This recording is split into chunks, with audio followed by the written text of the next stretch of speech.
Well, we're here with Maggie again at Blue Steel Guns. Maggie, question that I had for you, and you get to work with guns all day long, so you're around all these guns. And one thing I love about this store is you guys always have things that I don't see at other stores, and I think that's great. And that's been the way, gosh, ever since I first began coming here. So, being exposed to that many guns, what gun do you carry? And why? Let's see, the two that you don't see on me at any given time are the ones you have to worry about. That's going to be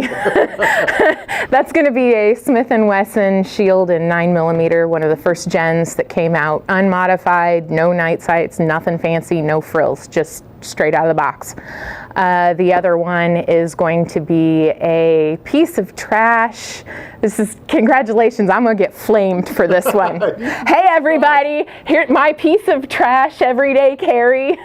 I have a Glock 42 and 380.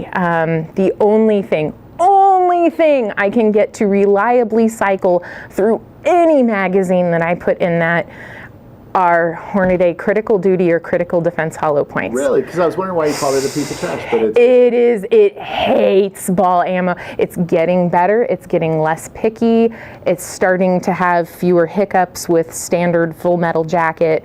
To date, the only thing that won't screw up in it are those Hornadys, and those are so expensive, so it's my disposable trash.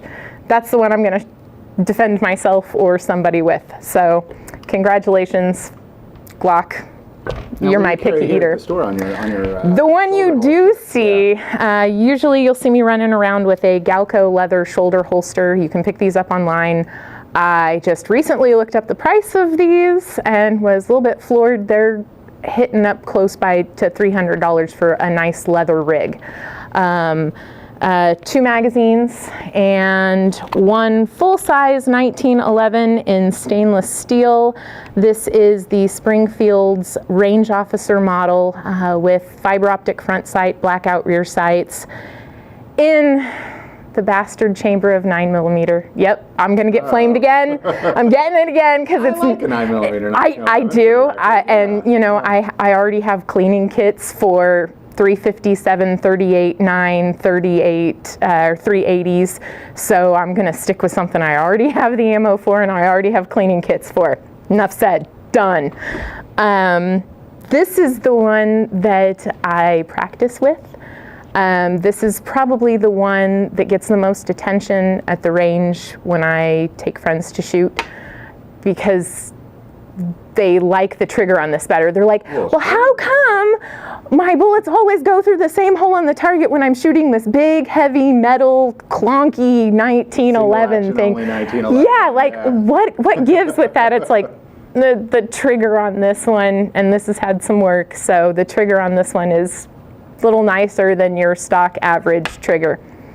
Well, and at the store, I mean, you guys haven't had any trouble here, but every now and then you got a little trouble at the store. It's nice to remind people that, hey, yes, we're armed on this side of the counter. You got nothing to worry about from the folks on this side of the counter. I don't want any trouble.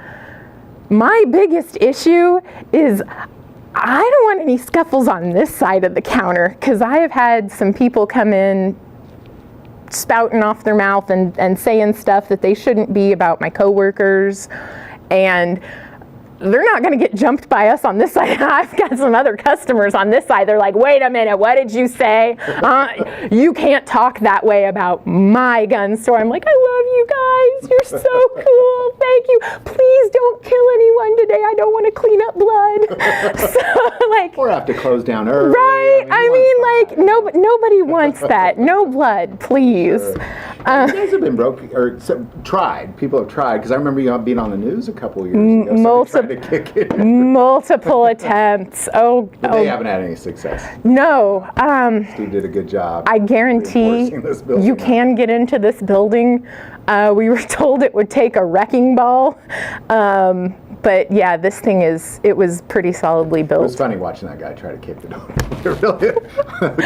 I remember seeing it on the news. I was like, oh, that's Blue Steel. Like, Wait a minute. I know that gun store. Yeah, no. And thank you for all the kind suggestions. I really want to get that Roomba with a claymore on top now. We'll call it the Doomba, and it'll just kind of clean up the store inside. That'd be awesome. Yeah. So, but that's multiple attempts.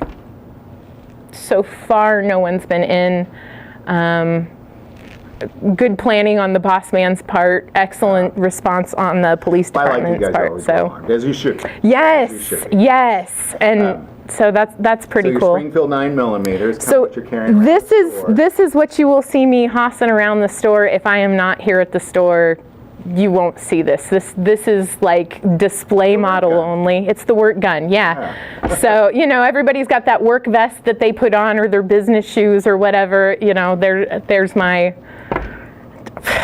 for what it's worth, I get it. There's my baby. I get it. Now this is your you refer to it as your heirloom. This is I shot that gun. I did a review on it. Yes. Okay, right here we have my sweet.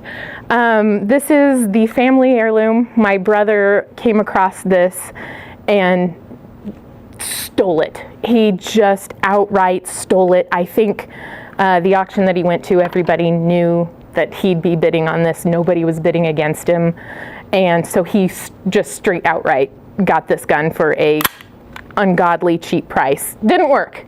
So that's what the big sister does, is make sure that I got it up and running. And this is another one that just adopted me. I told my brother he can have it back when he outshoots me with his own gun. He can. Happened yet? It hasn't happened yet. He can outshoot me with many other guns, but this one, he can come at any time and practice with it. Conjugal visits are totally allowed, but until he can outshoot me with this gun, it just hangs out and gets the love and attention it deserves. This is a Desert Eagle. This is one of the older versions. This is a 4-digit serial number, a very early model. And this one is chambered in my favorite caliber, .357 Magnum. I have this really disgustingly sick soft spot for the .357 Magnum cartridge. I don't know what it is. I get it. I get it. Yeah, I just recently bought a .357 Magnum revolver. So I joined the club. I am in deep smit, severely deep smit, and so sweet. I love this. Okay, I gotta stop gushing about guns. People don't like guns as much as I do, but this is... People watching this video will. Okay, yeah, and then, later on in life, somebody will go, I saw a video that you did, and you really like guns. No, you can't work here because you like guns. I'll be like... There's a lot of places I will never, ever be able to work because of these videos. Right? Who would want to work there anyway, Well, I mean, what if they have... you carry a gun, why would you want to work there?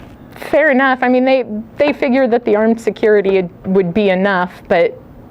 Yeah, well, that's what you want. Yeah. I mean, it's like I promise I won't shoot any. I have yet to shoot any coworkers. I have never shot any employees. I have not had any of my employees, my coworkers, or my customers shoot at me or other way around. So I've always found it to be a very peaceful place, for the record. It's so cool, isn't it? You meet the greatest people at the gun store. Seriously. All right, now last question on this. If you had just unlimited resources to buy another work gun, is there a particular work gun that one that you carry in a shoulder holster at work? Is there something that you'd really like to have? Is that the thing? Is that the one? The Springfield 9mm. Boss man outbid me by $75. Yes, I was outbid by $75 on my personal choice of a 1911 for carry. It's the Dan Wesson Eco. ECO Echo, Dan Wesson Echo, Dan Wesson Eco, potato, however you want to say it, but in 9mm, again, bastard caliber, but one I have all the cleaning kits for, and he's not 100% in love with it at the moment, and I'm just like, when you're tired of it, I know what you have invested in it, we'll do some wheeling and dealing. So I Now that's the one he carries around here. That, yeah, that is his most recent carry acquisition, although he's thinking about going back to his old 45, but he really shoots that gun very well. So I think He does some competition shooting too. So. Yeah, he's the only one I'd hold the apple for. Just right up here, the boss man is. I bet he's a pretty good shot. I don't know if I'd go that far. I would hold the apple for as long as it's not a full auto. Those things have a tendency to crawl. No, thank you. I won't be holding the apple for any full auto demonstrations. No. But yeah, no, he's a really good shot, and I'm super lucky that I get to talk to so many cool people because they'll all stand around and give you lessons for free. Sure, I bet they do. Yep, they do. And most of them are on your side of the counter, folks, and they are more than happy to help you when you're picking out your first gun, or even just standing there talking to people. How many times do you get recognized and they're like, oh, tell me about this, tell me about that, you know, what do you... Maggie, thank you so much. I look forward to you having the Eco. Let us know when that happens. And, hey, long enough timeline. I may pick it up by the time I'm 80. Check back with me in several decades. I bet you'll get it before that. So. Well, thank you very much. You're very welcome. Thanks for swinging by, Mark. Absolutely. It is always a pleasure. This is so cool. Absolutely. I enjoy this. Bye, Internet.